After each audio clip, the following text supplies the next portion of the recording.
programa Às 2 da tarde. Eu sou a Júlia Linhares, estou aqui hoje trazendo grandes entrevistas para você. Hoje a gente vai falar com uma mulher, ela que é agente da polícia, a gente vai falar sobre a violência policial e também a gente vai falar com a advogada, a Mariana, a gente vai falar sobre o que temos direito nessa época de pandemia. Então o programa está imperdível hoje, você não pode perder. Senta no sofá e nos acompanhe aqui no Às 2 da tarde.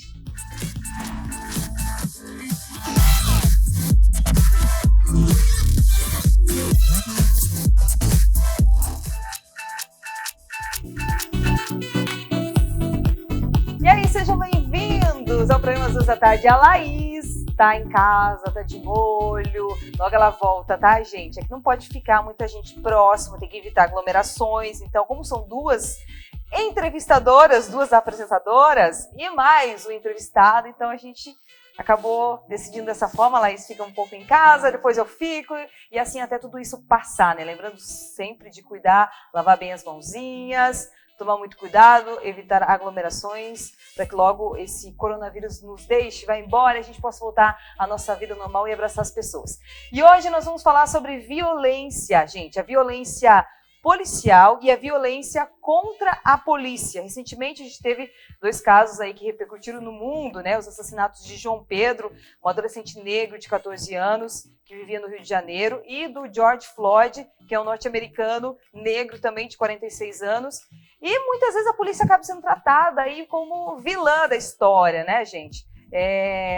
Nesses casos como eu citei. E hoje nós vamos falar então com ela, uma policial mulher, a Heloísa Petri. Seja bem-vinda. Obrigada, Ju. Heloísa Petri. Como é que a gente te chama, assim, você como agente da polícia? Como Elô, Heloísa, normal. Eu vou chamar de Elô, gente. Porque como a gente já se conhece, chama ela de Elô. A Elô, que ela é policial. Quanto tempo você está na polícia, Heloísa? 14 anos de atividade policial já. Como é que você decidiu ser policial? Eu acho que na faculdade. Todo mundo entra na faculdade de Direito e se apaixona pelo direito penal. Só que com o decorrer, né, da faculdade, a gente vê que o direito penal, por sua vez, ele não é tão rentável como em outras áreas do direito. Mas a mosquinha do direito penal me picou e não teve jeito. Há 20 e tantos anos atrás, quando comecei a faculdade, a atividade policial ela não era lembrada como uma atividade do ramo de direito, né? Mas ela é ramo de direito, como é, né? E aí já juntou que eu gosto da ação, gosto de adrenalina, e aí juntou a fome com a vontade de comer, e aqui estou eu há 14 anos já. Aí você tinha escolha entre ser, porque você é agente da Polícia Civil. Civil, sim. Explica um pouquinho pra gente a diferença. O povo e eu também às vezes não entendo. Eu fico meio confusa entre a diferença entre a Polícia Civil, a Polícia Militar e a Guarda Municipal também. É importante falar isso. A Guarda Municipal ela é responsável por guardar o patrimônio do município e pela vigilância das ruas do município, certo? A Polícia Militar, por sua vez, ela é ostensiva, por isso ela usa farda, né? Ela é para demonstrar ali a sensação de segurança, para proteger também o patrimônio estadual, assim como as rodovias do estado. E também age até a situação de flagrância, né? Ela serve como polícia preventiva, né? Então a polícia usa farda justamente para a gente localizar ela ali, para buscar ajuda. E a polícia civil, ela vem no pós-crime, ela é a polícia investigativa, ela é a polícia que fica por detrás da ação policial. Ali ela funciona como, ela é chamada de polícia judiciária, certo? Ela funciona como um braço da magistratura e do Ministério Público, subsidiando com as investigações por o curso do processo, né, da ação penal, e, logicamente, depois no cumprimento das ações policiais, como cumprimento de mandado de prisão, mandado de busca e apreensão, durante a investigação das diligências solicitadas tanto pelo juiz quanto pelo Ministério Público, e aí por isso que a Polícia Civil não usa farda. Por isso que a gente usa roupa normal, porque a investigação, ela, né... Não precisa ser uma pessoa reconhecida, né? Olhar e falar, nossa, ela é uma policial. Exatamente. Não precisa, é uma polícia mais disfarçada pela questão da investigação, né, gente? Para não estragar tudo. Que se usasse farda, não ia, como é que a gente ia investigar, né? A polícia tá ali, todo mundo ia correr, né? Ninguém chega. É de Florianópolis, Isso, né? Eu trabalho na Delegacia de Repressão a Roubos da capital, só com crimes de roubos, né? Que requerem a violência, a ameaça à integridade física da pessoa. Diferente do furto. O furto é aquele, né, que a gente não vê, descobre posteriormente, viajou, a casa estava arrombada, ou aquele furto de punga que estava no ônibus, botou a mão no bolso, não tem o celular, esse é o furto. Então, o roubo, ele requer ameaça à integridade física. Essa é a especialidade da minha delegacia. E como é que é ser uma mulher policial? Assim, é matar um leão por dia. Vários, eu ia dizer vários. Porque assim, aí já vamos até puxar o gancho da história da violência contra a polícia nessa situação. É diferente quando eu abordo ou quando um homem aborda. Era esse ponto que eu ia chegar, gente. É diferente, já começa por aí, né? Eu sou professora também da Academia de Polícia Civil. E muitas vezes a mulher, quando entra na polícia, ela se acomoda com a posição de cartório, de oitiva, de cuidar de documentos, e não com a linha de frente investigativa. E aí, já na seara de rua, quando a mulher aborda, geralmente, quando é um homem, ele já tenta se posicionar de uma maneira agressiva e usando a força física para cima da mulher, né? Lógico que com jeitinho, com trato, às vezes também demonstrando superioridade de força, né? Não de física, mas aí sim de instrumentos, não só de arma, mas de maior número de pessoas, maior número de pessoas, né? Para fazer uma abordagem que não tem acidente nem para a pessoa que está sendo abordada e nem para o policial. Aí você sente que tem isso por ser mulher, ela vem querer me dar voz de prisão, investigação, sei lá, e eu vou resistir porque eu sou homem, eu sou mais forte, fisicamente. Existe, não, isso é nítido. Muitas vezes até a própria mulher, quando vai na delegacia procurar ajuda, ela olha e diz assim, mas eu quero falar com o investigador. Eu assim, mas eu sou uma agente de polícia, eu sou investigador. Aí dá aquela quebrada, né, por muitas vezes a própria mulher não quer tratar com uma mulher, né? Então, que deveria se sentir até mais segura, né? Sendo tratada por outra mulher. Então, assim, tem um preconceito de todos os lados, né? Mas, assim, o que eu falo para as minhas alunas na academia, tem que ter determinação, tem que ter foco. Se quer ir para a linha de frente, são duas vias, né? Ela vai ter que se equiparar tanto profissionalmente quanto na parte psicológica de se portar também como policial. Ela tem que esquecer a parte de gênero, né, homem e mulher. Ali, ela está na linha de frente, ela é uma policial. Heloísa, e sobre a violência policial, o que o policial pode ou não fazer durante uma abordagem? Por que essa pergunta? Porque tem muita gente que vê uma abordagem policial, né, aí vê lá as pessoas na parede, né, principalmente da polícia militar, né, que é onde a pessoa vem e acaba sendo abordada. Quando a gente passa na rua, a gente vê, né, a pessoa no muro, e aí as pessoas costumam julgar, olha lá a polícia, isso já é agressão, já está ferindo os direitos. O que o policial pode ou não pode fazer durante uma abordagem? Bom, a gente tem que ter em mente que a primeira coisa é que a polícia, seja ela qual for, ela é a primeira garantidora do direito do cidadão. Porque se ele está em apuro, a primeira pessoa que ele busca é a polícia. É ligar para a polícia, ligar para a polícia, sempre. Então, assim, inclusive com situações que não são de crimes, né? Às vezes está em trabalho de parto, coisa do gênero, e liga para a polícia pedindo ajuda. Né? Então, a polícia é a primeira garantidora do direito do cidadão. Isso é que a gente tem que ter em mente. Assim, também, como ela é cumpridora do direito, das leis. A abordagem policial, ela é mais ela tem mais técnica, né? Legislação e técnica. Por quê? Porque a pessoa ela não vem com sinal de criminoso ou de inocente, né? Então, a abordagem policial, ela segue uma técnica para que não tenha acidente nem com a pessoa abordada, nem com o policial. Por isso que a gente se coloca, né, a pessoa de costas na parede, porque para que a gente possa ver as mãos, para que ela não, se ela porte alguma faca ou qualquer outro instrumento, né, que seja que cause lesão, para que ela não tenha a possibilidade de usar naquela ocasião que ela está sendo abordada. Não é uma questão de generalização. Vamos botar porque sim, por alguma aparência física tem que a pessoa tem. Tem cara de bandido. Não olhei pra você, não. Você tem cara de bandido e colocar na parede. Não, é técnica. Isso é técnica e legislação, como eu falei. Cumprimento de legislação e de técnica.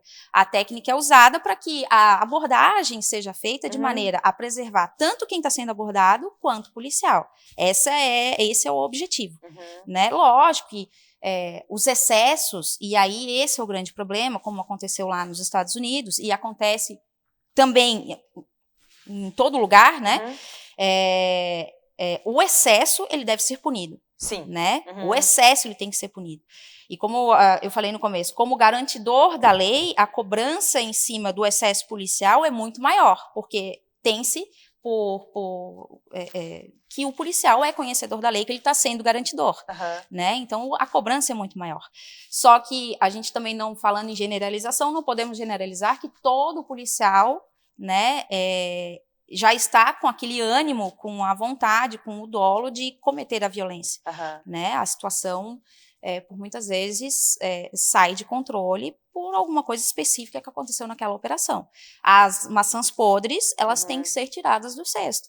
E aí, para isso, existe a corregedoria, existe, né, o Ministério Público como fiscal da polícia, e o judiciário, para que essa maçã podre, ela seja realmente punida e não generalize toda a instituição, né, e todo e qualquer policial. Exatamente, porque as pessoas costumam julgar, né, acontece um caso, em meio a tantos outros casos, é a polícia, porque a polícia parece inimigo do povo. A polícia não é inimigo do povo, gente, a polícia tá ali para proteger. Mas sabe, Ju, que isso começa já desde criança. Se tu for ver, o processo cultural, né? Quando a criança é pequena e ela está fazendo algum tipo de malcriação ou está desobedecendo, a gente escuta. O que a mãe vai falar, a mãe e o pai? Vou te dar pra polícia, hein? Eu vou chamar a polícia, tu te comporta que eu vou chamar a polícia. A criança já sente medo. Já sente medo. Inclusive, se ela presencia alguma coisa como uma questão de violência doméstica, ou se ela se perde numa praia ou em algum lugar que tenha concentração de pessoas, quando ela vê um policial, ao invés dela procurar a polícia para pedir ajuda, ela vai se sentir amedrontada, né? E aí o pior pode acontecer nessa ocasião. Então, mas é uma questão cultural. A própria generalização também contribui para essa violência, né, contra a polícia. Né? Então, é aquilo que eu falo, não ter a generalização. A polícia, ela não é má. A polícia está lá como garantidora da lei. Bom seria se a gente conseguisse, né, cumprir sem ter essas maçãs podres. Mas somos humanos, né, e as características de cada um é complicado a gente lidar, né? Nosso tempo está acabando, Heloísa, que pena, mas aí fica o convite para você vir na próxima vez aqui no programa. Fica já o convite para você vir. Eu quero só deixar aqui o disque denúncia da Polícia Civil, que é o 181, para qualquer tipo de denúncia, seja ela de violência doméstica, seja ela de denúncia de qualquer outro tipo de crime. Temos também o WhatsApp, que é o 48988440011.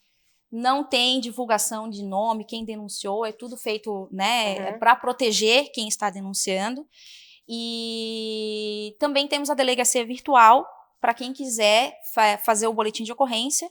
Temos a delegacia virtual, que é no site da Polícia Civil, www.pc.sc.gov.br. São 4 formas, 3 formas que você falou aí, de denúncia, de quando você se sentir lesado de alguma forma, você pode registrar o seu boletim de ocorrência. Muito obrigada, a Heloísa Petri, da agente da Polícia Civil, pelas informações. Eu que agradeço. E a gente já volta, espera aí que a gente vai falar depois sobre direito do trabalhador em épocas de pandemia.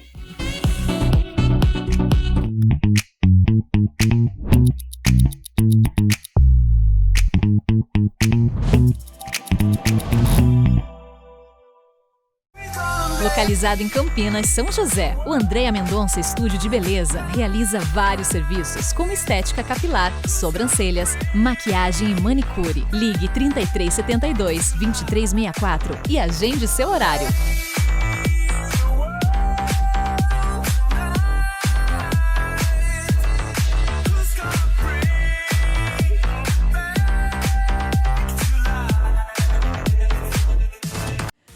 assistir a Premier TV, mas não tem net em casa? Não tem problema. É só acessar primertv.com.br, o site desenvolvido com todo o carinho do mundo para você, de fácil acesso, moderno e simples. Acompanhe toda a programação aí no site primertv.com.br.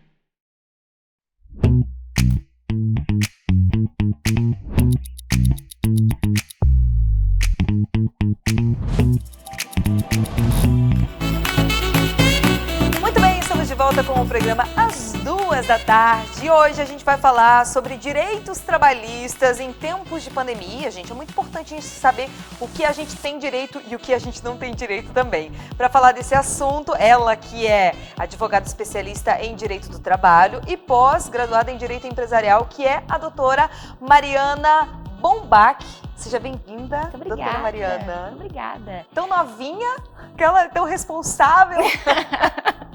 Não é? Ouço muito isso. Então, né, gente? Faz parte, né? É assim mesmo, né? É isso aí. Que bom que você topou vir no nosso programa para falar desse assunto bem delicado nesse momento, né?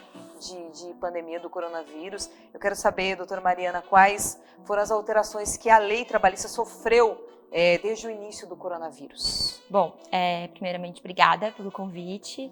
É muito bom a gente compartilhar essas informações, porque o que eu tenho visto é que muitas empresas não sabem o que fazer, principalmente pequenas empresas, não sabem quais são as medidas que elas podem tomar, principalmente para manter os postos de trabalho, né? Que esses são os objetivos da lei, é manter os postos de trabalho, é que não ocorram demissões. Então a gente tem visto muitas empresas que acabam demitindo por não saber como bancar a folha de pagamento, né? Então, assim, foram duas principais medidas que o governo expediu desde o início da pandemia. Que uma é a medida provisória 927 de 2020, que flexibiliza regras trabalhistas relacionadas a férias coletivas, possibilita, por exemplo, antecipar feriados, por exemplo, quinta-feira passada foi feriado de Corpus Christi. Quem quisesse ter feito, usufruído dessa medida provisória lá atrás, na época que a gente estava de quarentena, ou empresas que ainda estão, né, sem estarem ativas, né? Sim. Poderiam ter antecipado o feriado lá naquela época e trabalhado no dia do feriado ali. Então, isso foi uma das flexibilizações que a lei trouxe, né? Também possibilitou que os funcionários possam trabalhar de casa, fazer home office, sem que isso necessite da concordância do empregado, porque na CLT, antes do período de calamidade, o empregado ele precisa concordar em trabalhar em casa.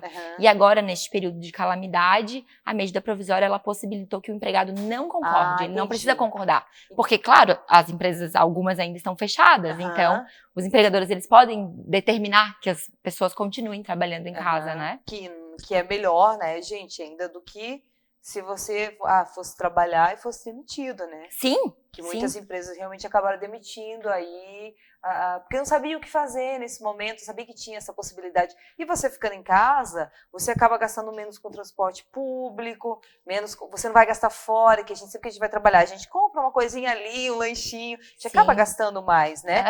Óbvio, a gente vai gastar um pouquinho mais das coisas que a gente tem em casa, energia elétrica, né? Então acaba... E ainda tá protegido, né? Mas tá no aglomero. Exatamente. E a outra lei que você falou também? E a outra lei, que é a 936 de 2020, ela é mais incisiva, ela permite a suspensão do contrato de trabalho e também a redução do salário e da jornada de trabalho. Entendi. Como é que funciona? Eu já ia chegar nessa pergunta. Suspensão, o funcionário é demitido, aí a empresa não tem o que fazer, ela vai demitir o funcionário. E a remuneração do empregado, como é que fica? Bom, na verdade, o que é a suspensão? Uhum. A suspensão, o contrato de trabalho, ele continua ativo, não é demitido. A empresa, a pessoa, ela continua registrada na empresa. É que a palavra suspensão, ela já assusta. A gente já pensa, opa, suspensão quer dizer que você foi demitido. Não foi demitido. Não é demissão. Tu continua registrado na empresa, então tu vai ficar com o teu contrato suspenso por 2 meses, que são 60 dias, né? Que é o que a lei permite por enquanto. Há uma esperança de que vai ser prorrogado isso. Então, por enquanto, fica suspenso por 60 dias, continua ativo, mas não recebe o salário. Porque não está trabalhando também, né? Quem vai pagar é o governo. E aí, como é que funciona? Tu vai ter teu contrato suspenso, a empresa não paga nada, e o governo, ele vai te pagar 100% do que tu terias de direito do teu seguro-desemprego. Então, por exemplo, se tu ganha R$3.000 e tu tem o teu contrato suspenso, tu vai receber de salário do governo R$1.800. Que é o que tu teria direito de seguro-desemprego. Ah, entendi. Tu vai receber por 2 meses. Você fica num possível seguro-desemprego, mas empregado não recebendo da empresa, mas do governo. Isso. E aí, quando você volta, você tem 60 dias que você não pode ser demitido da empresa. É o benefício que a lei te dá em contrapartida, né? Você aceita ter o seu contrato suspenso, seu salário reduzido, e quando você voltar, eu te dou 60 dias que tu não vai poder ser demitido. Olha que interessante, gente. E a redução de salário? Todas as empresas podem fazer isso? Quanto que é reduzido o salário? Todas as empresas podem fazer isso. Como é que funciona? Empregados que recebam até R$3.135 ou acima de R$12.202,02 podem ter o salário reduzido em 25%, 50% e 70%. Então, nesse caso, como é que funciona? Dá o exemplo de novo de R$3.000. A pessoa ganha R$3.000 e vai ter o salário reduzido em 50%. Ela vai ganhar R$1.500 da empresa e 50% do que ela teria direito de seguro-desemprego. Então, a empresa vai pagar R$1.500 e o governo vai pagar R$900. Porque ela teria direito a 1.800, 50%, ela vai ganhar a soma dos dois. É o que ela vai receber no final do mês. Então, assim, as pessoas não ficam completamente desassistidas, né? No fim das contas, ali vai dar uma diferença de R$600. Porque a soma dos dois benefícios que ela recebeu dá 2.400, né? Então, claro, é uma redução salarial, mas não é um prejuízo tão grande que a pessoa não possa suportar, né? Nesse caso, né, com a redução do salário, com o governo pagando metade, né, 50% do que você teria direito ao seguro-desemprego, é para quem também está em casa, em home office? Para todo mundo. Para todo mundo, tanto na empresa quanto em casa? Isso, exatamente, desde que esteja trabalhando, né? Tanto em casa ou na empresa, pode ser aplicado. E o auxílio emergencial, que a gente tanto vê falando nos jornais aí, né? Que a gente vê falando em todos os cantos, não só nos jornais, mas em todos os cantos. Como é que funciona? Quem tem direito? Você pode explicar pra gente? Posso. O auxílio emergencial, ele é uma medida para auxiliar as pessoas que não têm contrato de trabalho formal. O que a gente entende disso? Que não tem carteira assinada, né? CLT. Então, a pessoa que é autônomo, que é vendedor na rua e que é de baixa renda também. Então, tu tem que ser acima de 18 anos, ser trabalhador informal, ter baixa renda, e aí você faz o cadastro, entra lá no site da Caixa Econômica, faz o cadastro pelo aplicativo, também dá para baixar o aplicativo no celular, faz o cadastro e recebe por 3 meses R$600, que o governo deposita direto ou na sua própria conta, ou numa conta vinculada que eles abrem para cada pessoa, e aí eles depositam esses R$600 lá, que é uma forma de auxiliar essas pessoas, né? E quem é negativado não tem problema também? Não tem problema, pode receber. Quem não tem conta em banco nenhum, como é que funciona? A mesma coisa, eles abrem uma conta na Caixa Econômica específica para isso. E a pessoa tem que ir lá receber, no caso, na Caixa. Daí. Ou ela pode ir receber, ou ela pode ir pelo aplicativo e transferir para uma conta de terceiro. Também tem uma questão do imposto de renda, né? O imposto de renda de 2018, se for acima de R$28.000, você não tem direito. Não tem direito. Mas por que o imposto de renda de 2018 e não de 2019? Olha, porque o de 2019, ele só foi declarado, a gente só declarou o imposto de renda de 2019 agora. Quer dizer, na verdade, nem declarou Nem foi ainda, declarado né? ainda. Que foi prorrogado. Ah, entendi. Então, o que eles têm conhecimento, que já foi feito um cruzamento de dados, foi o de 2018 e não o de 2019. É uma pena porque de 2018 até o ano de 2020, a gente está na metade do ano já, muita coisa mudou, né? Teve muita gente que no ano de 2019 ficou desempregado, que provavelmente fosse declarar, ia declarar muito baixo o imposto de renda. E, infelizmente, essas pessoas são vítimas dessa situação, porque daí elas não podem receber. Porque se você for avaliar o imposto de renda de 2018, às vezes elas estavam bem empregadas, elas estavam bem, declararam acima de 28 mil, e agora estão numa situação bem complicada. Então, aí eu sinto assim que há uma pequena injustiça, mas não por conta do governo, acho que mesmo uma injustiça por conta do que aconteceu, não é? Isso, exatamente. Assim, mas eu ainda, com tudo que vem acontecendo, ainda achei que as medidas do governo, elas conseguiram alcançar bastante gente. É claro, não tem como alcançar todo mundo, né? Exato. Alguém, infelizmente, fica prejudicado sempre, né? Mas dentro do possível e da nossa economia, eu entendo que as medidas, elas foram boas, assim, né? Doutora Mariana, e mais uma pergunta relacionada ao auxílio emergencial, que acho que é onde todo mundo tem dúvidas. Lembrando que a mãe, que é provedora do lar, né, ela tem direito a receber o dobro. 1.200, né? O dobro. Isso. É somente para as mães e não para os pais que Não, só para as mães solteiras. Mães solteiras. Mães solteiras. Que puderem, que comprovarem. Que são as provedoras do lar, lá no cadastro, quando tu faz o cadastro no site, tu responde uma série de questionamentos. E um deles é esse. E aí eles fazem um cruzamento de dados com as tuas informações, e aí mãe solteira, provedora do lar, tem direito a receber o dobro. Infelizmente, né, algumas pessoas ainda estão, né, que eu acompanho, algumas pessoas ainda estão esperando o auxílio emergencial, já se passaram-se quase 3 meses, tem gente que está recebendo a terceira parcela, e tem gente que ainda está esperando, está em análise. O tão temido análise. Por que isso acontece, você sabe dizer, doutora? Não sei. É um problema da Caixa? É um problema da Caixa. O que acontece muito? Tem muita gente que não precisa pedindo, né? Então, é uma série de informações, é muita gente fazendo a solicitação ao mesmo tempo. Então, assim, tu vê que às vezes pessoas que não precisam tanto, não é que não precise, que não precisa tanto, teve muito mais fácil a resposta, muito mais rápido do que pessoas que precisam, que realmente vão usar aqueles R$600 para comprar o alimento do lar, né? Sim. Então, assim, não tem uma resposta muito objetiva do porquê da análise. A gente acredita que é pela quantidade, né, de solicitações diárias que existem. E há alguma probabilidade do auxílio continuar mais alguns meses? Porque a gente já está entrando no 3º mês, né? Já entramos no 3º mês de quarentena, né? O auxílio, ele pode ser solicitado até o dia 3 de julho. Quem não solicitou ainda pode solicitar até o dia 3 de julho. É o prazo final, né? Por enquanto, né? A gente, essas medidas, elas têm vindo muito em cima da hora. A gente espera semanalmente novidades, assim, né? Sim. Então, acredita-se que vai prorrogar. Há boatos de que quem já recebeu 600 vai receber mais 2 de 300. Mas a gente não sabe a prorrogação dos pedidos, quando é que vai acontecer. Temos que aguardar, Temos que aguardar. Doutora Mariana Bombach, advogada especialista em Direito do Trabalho, muito obrigada. Foi muito boa a sua entrevista, acho que você tirou bastante dúvidas da gente nesse momento de pandemia.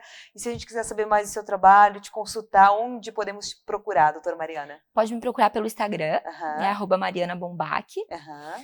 E também pelo Instagram do escritório que eu trabalho, que é Dalvi Advogados Associados. Muito bem, obrigada pela sua entrevista. Obrigada. Gente, estamos indo nessa, o programa já acabou. Para você, um bom final de semana. Um beijo, fiquem bem com Deus, lavem as mãos, hein? Não esqueçam. E até o próximo.